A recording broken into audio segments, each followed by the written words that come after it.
ज्या एक मंदिर गणपतीचं असंही होतं, डॉक रोड मधून जात असताना त्या मंदिरामध्ये दर मंगळवारी जितेंद्र आव्हाड जायचे, सिद्धिविनायकाला जायचे आणि त्याचबरोबर कुठेही मनामध्ये ज्यावेळेस इच्छा त्यांच्या यायच्या तेव्हा तुळजापूरला जायचे.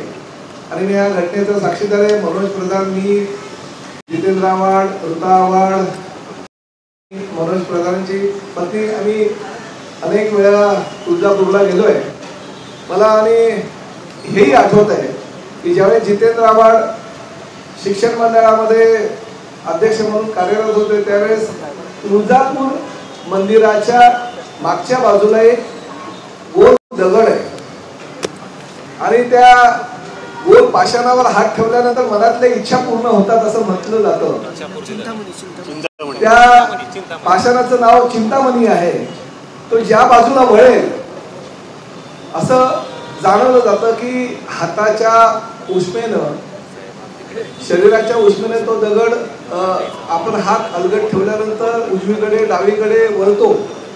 तर जितेंद्र आव्हाडांनी अनेक वेळा त्या दगडावर हात ठेवले आणि आम्ही मागून बोलायचो की नाही झालं, तुझ्या मनातल्या इच्छा पूर्ण झाल्या. आणि असं करता करता त्याच्या मनातली एकदा इच्छा पूर्ण झाली. कारण आम्ही मुंबईला जात होतो आणि मुंबईला जाताना गाडीत असताना आम्ही तिघे गाडीत होतो आणि अचानक पवार साहेबांच्या कार्यालयातून फोन आला आणि आयुष्यामध्ये पहिल्यांदा जितेंद्र आव्हाडांना शिक्षण मंडळाच्या अध्यक्षानंतर विधान परिषदेची संधी प्राप्त झाली. म्हणजे आम्ही आजही मी सांगतो की त्याच्या मनातल्या ह्या लहानपणच्या ज्या भावना आहेत त्या भावनांच्या आधारे त्यांनी या ठिकाणी तुळजाभवानीचं मंदिर बनवलं. आणि मी कदाचित तुम्हाला कोणाला माहित नसेल, जेव्हा मंदिराचं काम चालू होतं त्यावेळेस आजपासून जवळजवळ 20 दिवसापूर्वी मी एकदा येऊन गेलो होतो, कामाची पाहणी केली. त्यावेळेस त्यांनी मला सांगितलं की 20 तारखेला आहे, पण नंतर मग थोडंसं काम बाकी होतं. मग 30 तारखेला आदरणीय पवार साहेबांच्या आणि प्रतिभाताईंच्या हस्ते त्याचं आता यथोचित सगळी पूजा होऊन ते आता लोकार्पण सर्वसामान्य जनतेसाठी झालेलं आहे. मला अभिमान आहे की या शहराचा एक नागरिक म्हणून अतिशय भव्य आणि सुंदर मंदिर, हे असं कुठलंही मंदिर निदान ठाण्यामध्ये तरी नाहीये जे आजच्या काळामध्ये बनवलेले, ज्याचा इतिहास हा 500 वर्षापर्यंत जिवंत राहील अशा पद्धतीचं मंदिर त्यांनी स्वखर्चानं बांधवलं. आणि प्रामुख्यानं हे पहिलं मंदिर आहे ठाणे महापालिका हद्दीतील की महापालिकेने त्याचे अधिकृतरित्या नकाशे मंजूर करून ते अधिकृत मंदिर म्हणून त्याला मान्यता मिळाली. त्याचे प्रकारचे नकाशे सुद्धा मंजूर झालेले आहेत. त्यामुळे ह्या सगळ्या गोष्टी आहेत. मी त्याला म्हणालो आता तुझं काम झालं, कारण तुझी इच्छा पहिली पूर्ण झाली होती विधान परिषदेचा सदस्य व्हायची आणि त्यानंतर माझी इच्छा झाली आणि मी सुद्धा भवानी मातेला आणि सिद्धिविनायकाला गाराणं घातलं आणि माझी इच्छा पूर्ण झाली. त्यामुळे आता दुसरं मंदिर मला बनवायचं आहे. त्यामुळे मी त्याला सांगितलं, त्याने मला सांगितलं अरे बाबा याच्याबद्दलची माहिती मला कमी आणि उदयला जास्त आहे. तर मी उदयलाही फोन करून जे मंदिर ज्याने बनवलं त्याची माहिती घेतली. कारण आता ह्याने पाषाणाचं मंदिर बनवलं तर मला तसंच न बनवता काहीतरी मार्बलचं किंवा लाल पांढरा मार्बलचं किंवा लाल मार्बलचं, नाहीतर लोक बोलतील की जितेंद्र आव्हाडांची ती कॉपी केली, असं होता कामा नये. त्यामुळे संगमरवर किंवा गुलाबी मार्बल वगैरे वापरून आपणही असंच मंदिर आम्ही समतानगरला बनवायचं मी ठरवलं आणि तो मदत पण ठरवलं त्या बाबतीत.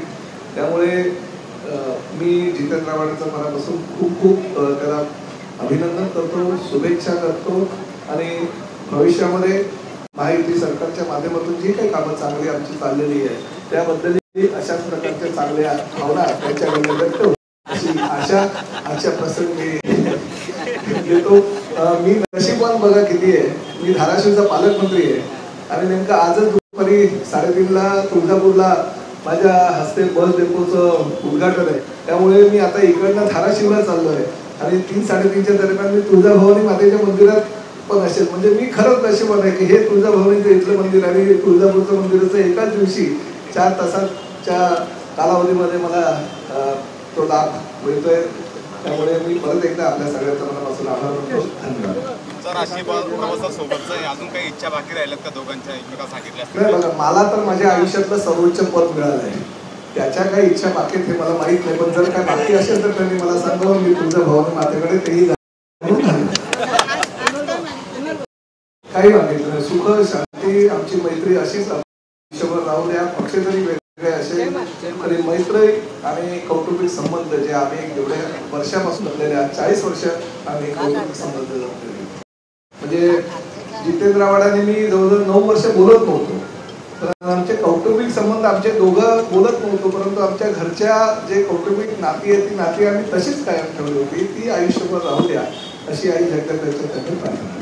पवार साहेबांच्या दीर्घायुष्यासाठी खास करून आता सर्वांनी लाभावं यासाठी त्यामध्ये मी सुद्धा एक असणार. पवार साहेबांनी किमान तरी 100 वर्ष जगावं अशी आई जगदीच्या प्रार्थना आणि प्रतिभाताईंनी सुद्धा.